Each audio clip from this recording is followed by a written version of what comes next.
اسلام کا معاشرتی نظام۔ یہ تقریر 10 فروری 1948 کو ریڈیو پاکستان لاہور سے نشر کی گئی۔ اسلام کے معاشرتی نظام کا سنگ بنیاد یہ نظریہ ہے کہ دنیا کے سب انسان ایک نسل سے ہیں۔ خدا نے سب سے پہلے ایک انسانی جوڑا پیدا کیا تھا،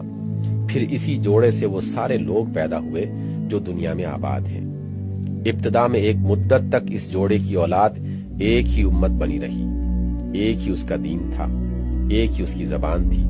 کوئی اختلاف اس کے درمیان نہ تھا۔ مگر جوں جوں ان کی تعداد بڑھتی گئی اور وہ زمین پر پھیلتے چلے گئے اور اس پھیلاؤ کی وجہ سے قدرتی طور پر مختلف نسلوں، قوموں اور قبیلوں میں تقسیم ہو گئے۔ ان کی زبانیں الگ ہو گئیں، ان کے لباس الگ ہو گئے، رہن سہن کے طریقے الگ ہو گئے اور جگہ جگہ کی آب و ہوا نے ان کے رنگ و روپ اور خد و خال تک بدل دیے۔ یہ سب اختلافات فطری اختلافات ہیں، واقعات کی دنیا میں موجود ہیں، اس لیے اسلام ان کو بطور ایک واقعے کے تسلیم کرتا ہے۔ وہ ان کو مٹانا نہیں چاہتا، بلکہ ان کا یہ فائدہ مانتا ہے کہ انسان کا باہمی تعارف اور تعاون اسی صورت سے ممکن ہے۔ لیکن اختلافات کی بنا پر انسانوں میں نسل، رنگ، زبان، قومیت اور وطنیت کے جو تعصبات پیدا ہو گئے ہیں، ان سب کو اسلام غلط قرار دیتا ہے۔ انسان اور انسان کے درمیان اونچ نیچ، شریف اور کمین، اپنے اور غیر کے جتنے فرق پیدائش کی بنیاد پر قائم کر لیے گئے ہیں،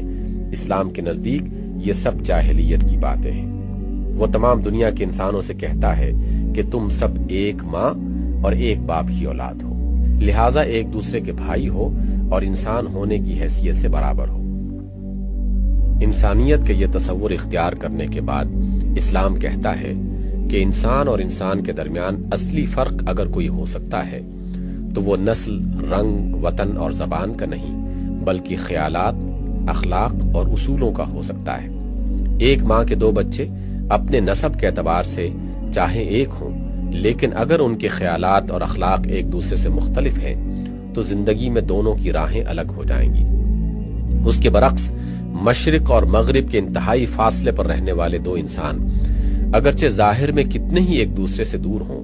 لیکن اگر ان کے خیالات متفق ہیں اور اخلاق ملتے جلتے ہیں تو ان کی زندگی کا راستہ ایک ہوگا۔ اس نظریے کی بنیاد پر اسلام دنیا کے تمام نسلی، وطنی اور قومی معاشروں کے برعکس ایک فکری، اخلاقی اور اصولی معاشرہ تعمیر کرتا ہے، جس میں انسان اور انسان کے ملنے کی بنیاد اس کی پیدائش نہیں بلکہ ایک عقیدہ اور ایک اخلاقی ضابطہ ہے، اور ہر وہ شخص جو ایک خدا کو اپنا مالک و معبود مانے اور پیغمبروں کی لائی ہوئی ہدایات کو اپنا قانون زندگی تسلیم کرے، اس معاشرے میں شامل ہو سکتا ہے، خواہ وہ افریقہ کا رہنے والا ہو یا امریکہ کا، خواہ وہ سامی نسل کا ہو یا آریہ نسل کا، خواہ وہ کالا ہو یا گورا، خواہ وہ ہندی بولتا ہو یا عربی۔ جو انسان بھی اس معاشرے میں شامل ہوں گے، ان سب کے حقوق اور معاشرتی مرتبے یکساں ہوں گے۔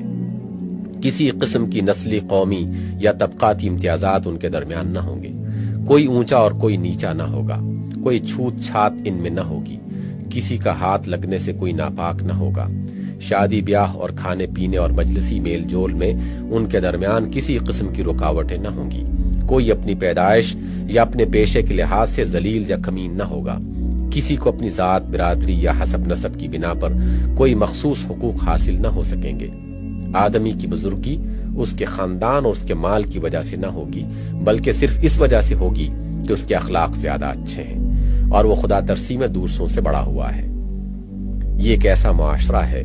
جو نسل و رنگ اور زبان کی حد بندیوں اور جغرافی سرحدوں کو توڑ کر روئے زمین کے تمام خطوں پر پھیل جاتا ہے، اور اس کی بنیاد پر انسانوں کی ایک عالمگیر برادری قائم ہو سکتی ہے۔ نسلی اور وطنی معاشروں میں تو صرف وہ لوگ شامل ہو سکتے ہیں جو کسی نسل یا وطن میں پیدا ہوئے ہیں۔ اس سے باہر کے لوگوں پر ایسے معاشروں کا دروازہ بند ہوتا ہے،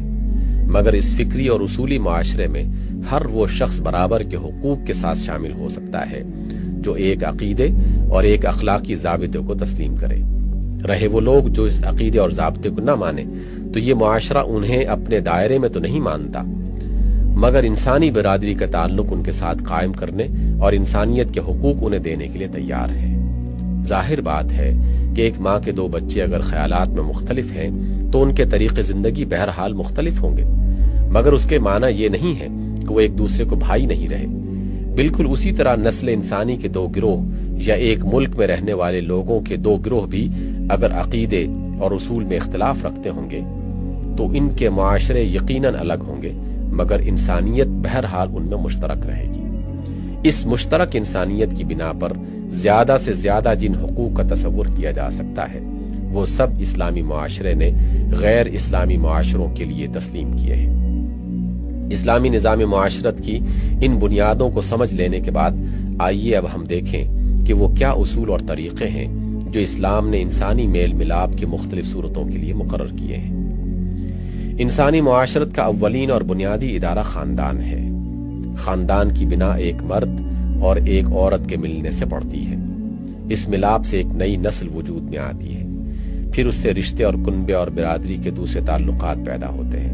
اور بالآخر یہی چیز پھیلتے پھیلتے ایک وسیع معاشرے میں جا پہنچتی ہے۔ پھر خاندان ہی وہ ادارہ ہے جس میں ایک نسل اپنے بعد آنے والی نسل کو انسانی تمدن کی وسیع خدمات سنبھالنے کے لیے نہایت محبت، ایثار، دل سوزی اور خیر خواہی کے ساتھ تیار کرتی ہے۔ یہ ادارہ تمدن انسانی کے بقا اور نشو و نما کے لیے صرف رنگ روٹ ہی بھرتی نہیں کرتا، بلکہ اس کے کارکن دل سے اس بات کی خواہش مند ہوتے ہیں کہ ان کی جگہ لینے والے خود ان سے بہتر ہوں۔ اس بنا پر یہ ایک حقیقت ہے کہ خاندان ہی انسانی تمدن کی جڑ ہے،